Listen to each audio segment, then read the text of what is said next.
नमस्कार वाला विद्यार्थी मित्रों, मजामा ने आज આપણે ગ્રામરમાં આગળ ભણીશું। જે આગળ પેલો આપણે કન્ટિન્યુ જે ટોપિક હતો કંજક્શન, બરાબર છે, એની આગળ ચર્ચા કરવાની છે। છેલ્લે આપણે એમાં આધારો આધારની ચર્ચા કરી, બરાબર છે। અમુક કંજક્શન એવા છે કે જે 9મા ધોરણના જ રિપીટ થાય છે। હવે આ જે ટોપિક ભણવાનો છે આ રહ્યો, જે તમે અહીંયા જોઈ શકો છો, who, whom, whose, બરાબર। આ શબ્દોમાં ખાસ ધ્યાન આપજો, કારણ કે ઘણા વિદ્યાર્થીઓને કન્ફ્યુઝન થતું હોય છે। હું તમને બહુ સરળ રીતે કહી દઉં છું કે આમાં કન્ફ્યુઝન નહીં થાય, કારણ કે 10મા ધોરણનો ટોપિક છે એટલે કૌંસમાં 3 ટોપિક સાથે આપેલા હોય, who, whose, whom, તો તમને કન્ફ્યુઝન થાય કે કયો ટોપિક મૂકવો।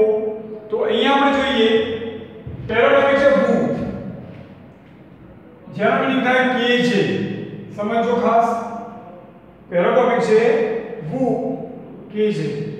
તમારે આ જે ટોપિક ભણવાના છે who, whom, whose અને which, જે ભણવાનું બાકી છે આપણે ભણીશું। એ વાક્યનું જ્યારે તમે કંજક્શન વડે જોડો છો ત્યારે તમારે બીજું વાક્ય જોવાનું છે। કયા વાક્યને ફોકસ કરવાનું છે? બીજા વાક્ય ઉપર। કયા વાક્ય ઉપર? બીજા વાક્ય ઉપર। હવે જો who વાળો ઓપ્શન હોય તો એમાં શું જોઈશું? બીજા વાક્યમાં કર્તા જે હોય એ નીકળી જાય। શું નીકળી જાય? કર્તા। જો who થી બનાવવું હોય તો બીજા વાક્યમાં કર્તા નીકળે। હવે તમે જાણો છો કર્તા કયા કયા છે? I, we, you, they, he, she, it, બરાબર।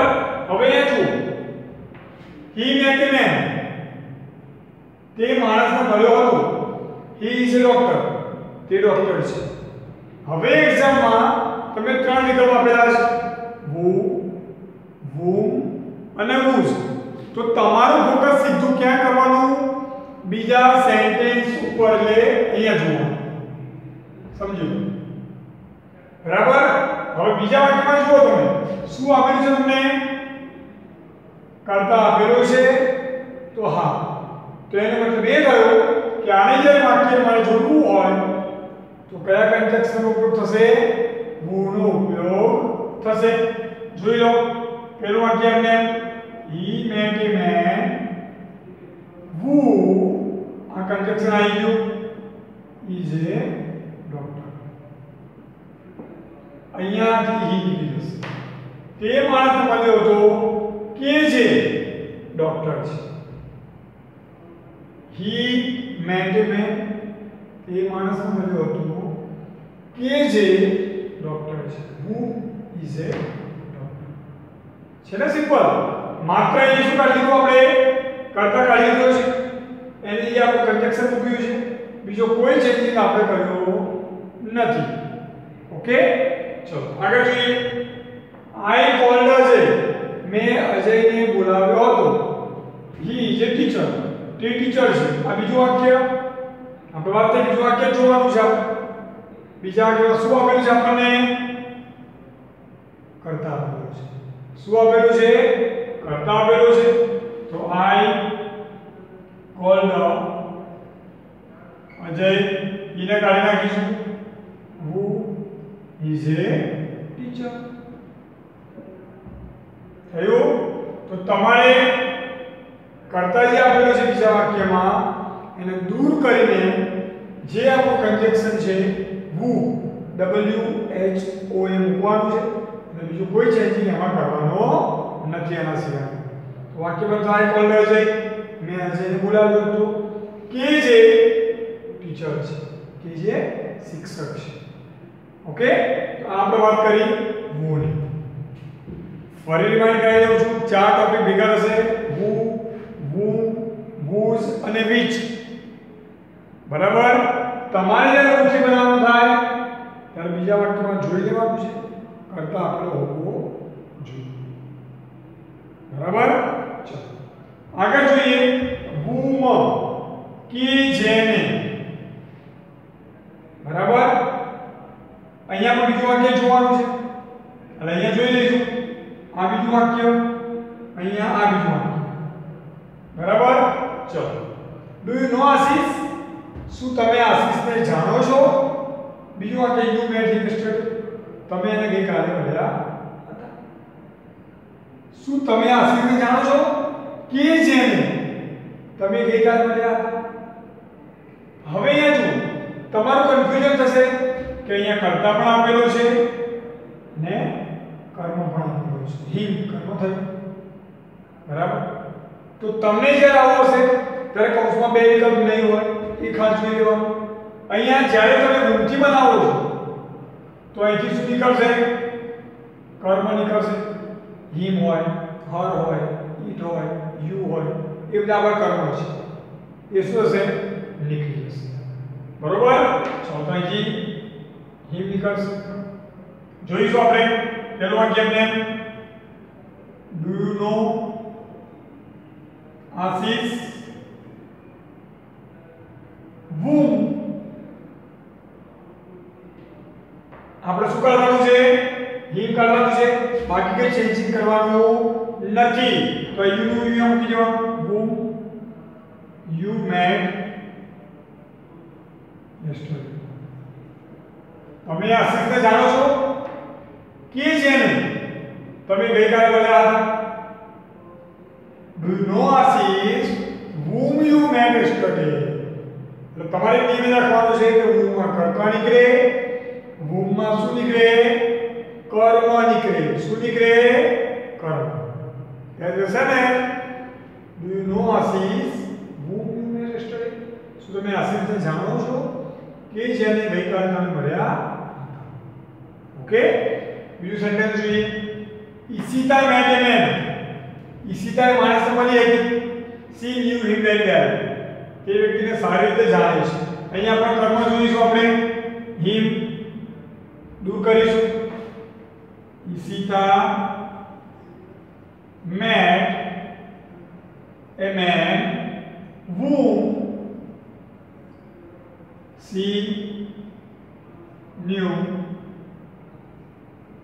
very well ઈશિતાએ માણસને મળી હતી કે જેને તે સારી રીતે જાણે છે એ માહિતી શું હશે નીકળી જશે બાકીના વાક્યમાં એમને લખવાનું છે કોઈ ફેરફાર તમારે કરવાનો નથી આ બે આપણે ચર્ચા કરી શેની કરી who અને whom ક્લિયર ફરી જોઈ લો who માં શું નીકળશે કર્તા નીકળશે કર્તા દૂર કરીને તમારે whom મૂકી દેવાનું છે બીજો કોઈ ચેન્જિંગ કરવાનું નથી જ્યારે whom વાઇસ ના આવે ત્યારે માત્ર કર્મ નીકળે તો કર્મને જ દૂર કરવાના બીજો કોઈ ચેન્જિંગ કરવાનો નથી ઓકે ત્રીજું છે whose એ તો આપણે ડબલ ક્વેશ્ચન ભણ્યા whose કોની કોનું કોના વગેરે નો ની નું ના બરાબર એપોસ્ટ્રોફી એસ વાળું હોય વાક્ય હવે whose એટલે કે સંબંધક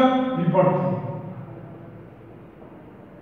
બરાબર સંબંધક ભણ્યા આવે છે આઠમા ધોરણમાં નવો પણ વાક્ય આવતો his her બરાબર એ બધી શું કહેવાય સંબંધક કહેવાય ઓકે મીટ કેયુને બોલો his paintings are famous તેની પેઇન્ટિંગ ખૂબ પ્રખ્યાત છે કેયુને બોલો કે જેની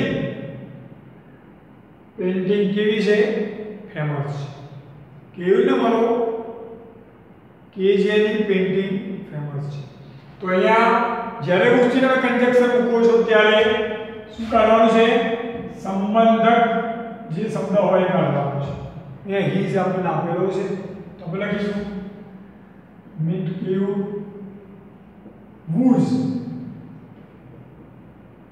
paintings are famous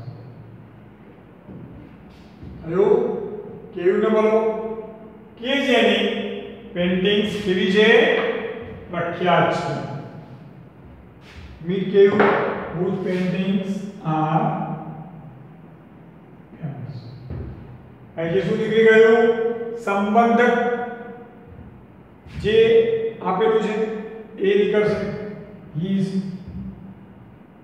meet Keyur whose paintings are famous કેયુરને મળો કે જેની પેઇન્ટિંગ ખૂબ પ્રખ્યાત છે આગળ do you know doctor Joshi શું તમે ડોક્ટર જોશીને જાણો છો his articles are published today એનો આર્ટિકલ આજે પબ્લિશ થયો છે પ્રકાશિત થયો છે હવે his article જુઓ તમે તો નીકળી જશે do you know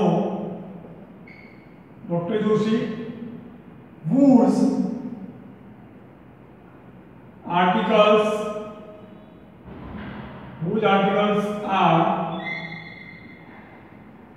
published today કે જેનો આર્ટિકલ આજે પ્રકાશિત થયો છે do you know doctor Joshi whose articles are published today ત્રણ શબ્દો થયા who whom whose who માં કર્તા નીકળે whom માં WHOM માં કર્મ નીકળે અને WHOSE whose માં સંબંધક નાટ્ય શબ્દ હોય આ ત્રણમાં કન્ફ્યુઝન ન થાય ખાસ કાળજી રાખવાની છે ઓકે ચલો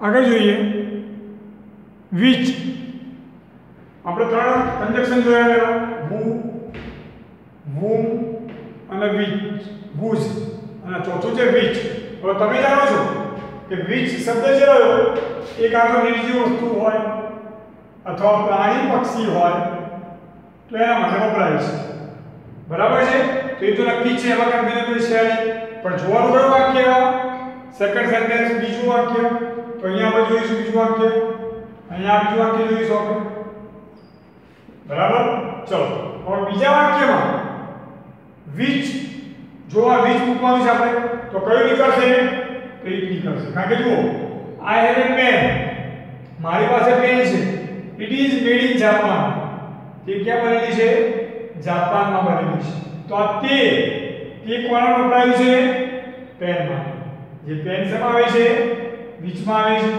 તો આપણે લખીશું I have a pen it ને કાઢી નાખીશું એની જગ્યાએ which મૂકી દઈશું which is made in Japan તમે who વાળું બરાબર એવું બનશે પણ એમાં who માં વ્યક્તિ હોય કારણ કે કરતા હશે જ્યારે અહીંયા વસ્તુની વાત અથવા પ્રાણી પક્ષીની વાત હોય I have a pen which is made in Japan મારી પાસે એ પેન છે કે જે ક્યાં બનેલી છે જાપાનમાં બનેલી છે બીજું છે Radha doesn't know the matter Radha બાબત જાણતી નથી it is known to everybody એ બધા જાણે છે હવે ઇટ શું બધા જાણે છે મેટર જાણતી નથી કે છે બધા જાણે છે આપણે લખીશું Radha doesn't know the matter which is known to everybody A matter કે જે કોઈ જાણતું નથી બરાબર Radha does not matter which is known to everybody જે લોકો બધા જાણે છે એ મેટર રાધા જાણતી નથી ઓકે તો આપણે શું કર્યું ઇટને કાઢી નાખ્યો એની કે કયું કન્જક્શન મૂક્યું આપણે which અહીંયા આપણે ઇટને કાઢી કયું કન્જક્શન મૂક્યું તો which ઓકે તો હવે ચાર શબ્દો ખાસ જે કન્ફ્યુઝન વાળા છે who whom whose અને which who આવે તો કર્તા નીકળે whom આવે તો કર્મ નીકળે whose આવે તો સંબંધક નામ એ નીકળે અને which આવે તો વસ્તુ નિર્જીવ વસ્તુ પ્રાણી પક્ષી હોય એ ઓકે ચલો આગળ નવું કન્જક્શન છે that કે I know the fact હું માહિતી જાણું છું he is clever હું માહિતી જાણું છું કે તે હોશિયાર છે બરોબર તો આમાં કાળી સુધી પછી ખાલી ધ્યાન મૂકવાનું છે I know the fact કઈ માહિતી જાણું છું that કેવો છે? હોશિયાર છે. હું એ માહિતી જાણું છું કે તે હોશિયાર છે. I know the fact that he is clever. Okay? She is a gold medalist. A gold medallist છે. I believe so. હું એવું માનું છું. આવું જ્યારે વાક્ય પૂછાય ત્યારે ખાસ ધ્યાન. જ્યારે આપણે ગુજરાતીમાં બોલીએ છીએ ત્યારે જો વાક્ય શું છે? She is a gold medalist. તે ગોલ્ડ મેડાલિસ્ટ છે. I believe so. હું એવું માનું છું. તો આપણે જ્યારે ગુજરાતી બોલીએ કેવું બોલીએ સેન્ટેન્સ? હું એવું માનું છું કે તે ગોલ્ડ મેડાલિસ્ટ છે. એટલે કે આ સેન્ટેન્સ આપણે ક્યાં બોલીએ છીએ? પહેલા બોલીએ છીએ. તો તમારે એક્ઝામમાં ચેન્જ કરવું પડે એને આગળ આવવાનું છે. I believe that. શું નીકળી જશે એ ધ્યાન રાખવાનું. I believe that. હું એ માનું છું. શું માનું છું? તો she is a gold medalist. I believe that. હું એવું માનું છું કે she is a gold medalist. Okay? આગળ છે how. કેવી રીતે? everybody knows he passed the exam. બધા જાણે છે તેને પરીક્ષા કેવી રીતે પાસ કરી. બરાબર? કેવી રીતે? તો આપણે ચેન્જિંગ કઈ નહીં થાય. વચ્ચે શું મૂકવાનું છે? how મૂકવાનું છે. everybody knows how he passed the exam. બધા જાણે છે કે એને પરીક્ષા કેવી રીતે પાસ કરી. બીજું I don't know I should tackle the issue. હું જાણતો નથી. I should tackle the issue. મારે ઇશ્યુ એટલે મેટર. કેવી રીતે એ મેટરને પહોંચી વળવું. ટેકલ એટલે સામનો કરવો. તો શું થશે? I don't know how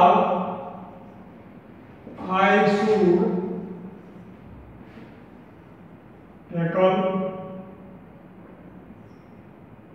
the issue.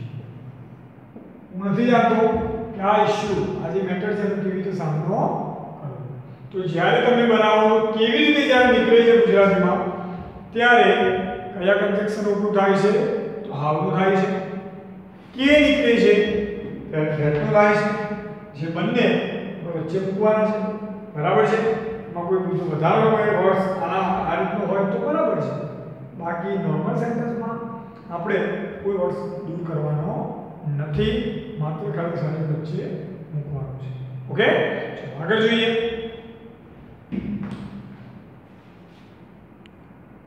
જોઈએ બીજા બે કન્જક્શન છે જે છે વેર અને વેન. હવે તમે જાણો છો વેર એ જગ્યા માટે વપરાય છે અને વેન ન જે છે એ સમય માટે વપરાય છે. બરાબર છે? ચલો ઇટ ઇઝ પોરબંદર. તે પોરબંદર છે. Gandhiji was Born here. કે જ્યાં ગાંધીજીનો જન્મ થયો હતો. હવે જુઓ હિયર અહીંયા કોણ વપરાય છે? પોરબંદર માટે. તે પોરબંદર છે કે જ્યાં ગાંધીજીનો જન્મ થયો હતો. બરાબર? તો it is Porbandar where conjunction આવ્યું where Gandhiji was born. here નહીં આવે નીકળી જશે એટલે તમે where મૂકો છો. It is Porbandar. તે પોરબંદર છે કે જ્યાં ગાંધીજીનો જન્મ થયો હતો. બરાબર? આગળ જોઈએ where is he gone? તે ક્યાં જાય છે? I don't know it. હું જાણતો નથી. હું તે જાણતો નથી. I don't know it. It મતલબ શું કયા ટેકમાં વપરાય છે? તે ક્યાં જાય છે. હવે આપણે ગુજરાતી બોલીએ હું જાણતો નથી. શું નથી જાણતો? તે ક્યાં જાય છે. બરોબર? તો I don't know. હું જાણતો નથી where she has gone. ની પાછળ આવશે.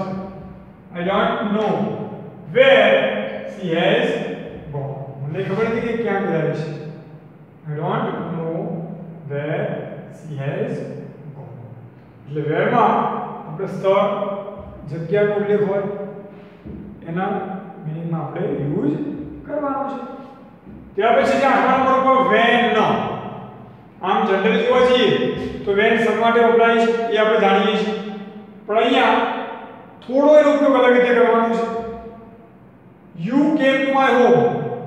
તમે મારા ઘરે આવ્યા હતા. My mother called me. મારી મમ્મીએ મને બોલાવ્યો હતો. હવે જ્યારે ગુજરાતી આપણે કરીએ છીએ, તમે જ્યારે મારા ઘરે આવ્યા હતા ત્યારે મારી મમ્મીએ મને બોલાવ્યો હતો. તો when જે કંજક્શન છે એ તમારે આગળ મૂકવું પડે. when you came to my home, અલ્પિનામ, my mother called me. જ્યારે તમે મારા ઘરે આવ્યા હતા ત્યારે મારી મમ્મીએ મને બોલાવ્યો હતો. The bell rang. બેલ વાગ્યો હતો. The new period started. નવો પીરિયડ શરૂ થયો. જ્યારે બેલ વાગ્યો ત્યારે નવો પીરિયડ શરૂ થયો. તો when the bell rang, the new period started. જ્યારે બેલ વાગ્યો ત્યારે નવો લેક્ચર શરૂ થયો, નવો પીરિયડ શરૂ થયો. ઓકે, તો આપણે વાત કરી વેનની. જે વાક્યની ક્યાં આવશે? શરૂઆતમાં આવશે. જ્યારે આમ કર્યું ત્યારે આમ થયું. એવું જે વાક્ય હોય ત્યારે શેનો પ્રયોગ થાય છે? વેનનો પ્રયોગ થાય છે. વેરમાં આપણે જોયું કે જગ્યાનો ઉલ્લેખ કરવાનો હોય, પર્ટિક્યુલર પ્લેસનો ઉલ્લેખ કરવાનો હોય ત્યારે શેનો ઉપયોગ થાય છે? વેરનો ઉપયોગ થાય છે. ઓકે, તો આપણે કંજક્શન આપણે રાખીએ છીએ. બાકી જે કંજક્શન છે એ નેક્સ્ટ લેક્ચરમાં આપણે ચલાવીશું. આટલા સુધી ફરી જોઈ લેવાના છે. વિડિયો જોયા પછી તમારી પાસે જે ગ્રામર બુક છે એમાં સેન્ટેન્સ આપેલા હશે, એનો મહાવરો કરવાનો છે અને ક્લિયર થઈ જશે. Okay, thanks all of you. Bye, take care.